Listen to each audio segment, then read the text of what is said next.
বিসমিল্লাহির রহমানির রহিম। আজকে আমরা ফৌজদারি কার্যবিধি ৯ ধারা নিয়ে আলোচনা করব। অর্থাৎ ৯ ধারা যে দায়রা আদালত বিষয়ে উল্লেখ রয়েছে সেই ধারা নিয়ে আমরা আলোচনা করব। অর্থাৎ ফৌজদারি কার্যবিধি ৯ ধারায় দায়রা আদালতের যে ৩ স্তরের বিচারকের কথা উল্লেখ রয়েছে সেই বিচারক সম্পর্কে আমরা জানবো যে কোন ৩ জন বিচারক রয়েছে ফৌজদারি কার্যবিধি ৯ ধারায়। অর্থাৎ আমরা ফার্স্ট দেখতে পাই যে ৯ ধারা হচ্ছে প্রথম যেটা ১ নম্বর হচ্ছে দায়রা জজ, যাকে ইংলিশে বলা হয় সেশন জজ, এবং ২ নম্বর হচ্ছে অতিরিক্ত দায়রা জজ, যাকে ইংলিশে বলা হয় অ্যাডিশন সেশন জজ, এবং সর্বশেষ যাকে আমরা দেখতে পাই যে যুগ্ম দায়রা জজ, যাকে বলা হয় জয়েন্ট সেশন জজ। এই যে ৯ ধারা দায়রা আদালতে ৩ ধরনের যে স্তরের বিচারক আমরা পেলাম, তার সাথে আরেকটি ধারা রয়েছে সম্পৃক্ত, সেটা আমরা হচ্ছে চলে যাব সেখানে আলোচনায়। সেখানে হচ্ছে যে হাইকোর্ট বিভাগ এবং দায়রা আদালত যে সকল দ্বন্দ্ব প্রদান করতে পারে, বা হাইকোর্ট বিভাগ এবং কিংবা দায়রা আদালতে দ্বন্দ্ব প্রদানের যে ক্ষমতা রয়েছে সেটা আলোচনা করেছে ৩১ ধারায়।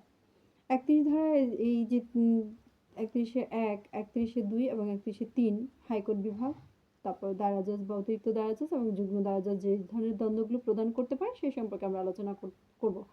তাহলে আমরা চলে যাই মূল আলোচনা। সেটা হচ্ছে ৩১-১-এ কি বলেছে, হাইকোর্ট বিভাগ। অর্থাৎ হাইকোর্ট বিভাগ আইনে উল্লেখিত বা আইনে অনুমোদিত সব ধরনের দ্বন্দ্ব প্রদান করতে পারে।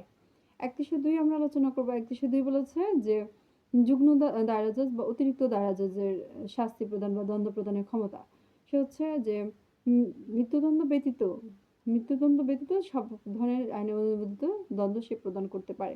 অর্থাৎ যখন দায়রা জজ বা অতিরিক্ত দায়রা জজ যখন মৃত্যুদণ্ড প্রদান করবে, তাকে অবশ্যই হাইকোর্ট বিভাগের পারমিশন নিয়ে বা অনুমোদনের সাপেক্ষে তাকে মৃত্যুদণ্ড প্রদান করতে হবে।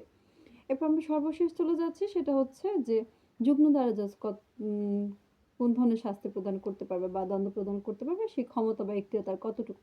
অর্থাৎ যুগ্ম দায়রা জজ হচ্ছে সর্বোচ্চ হচ্ছে ১০ বছরের দণ্ড প্রদান বা শাস্তি প্রদান করতে পারবে। অর্থাৎ মৃত্যুদণ্ড বা যাবজ্জীবন কারাদণ্ড ব্যতীত ১০ বছরের শাস্তি প্রদান ক্ষমতা রয়েছে যুগ্ম দায়রা জজ। তার অতিরিক্ত কোনো ক্ষমতা সে প্রদান করতে পারবে না বা অতিরিক্ত কোনো দণ্ড সে প্রদান করতে পারবে না। ধন্যবাদ সবাইকে।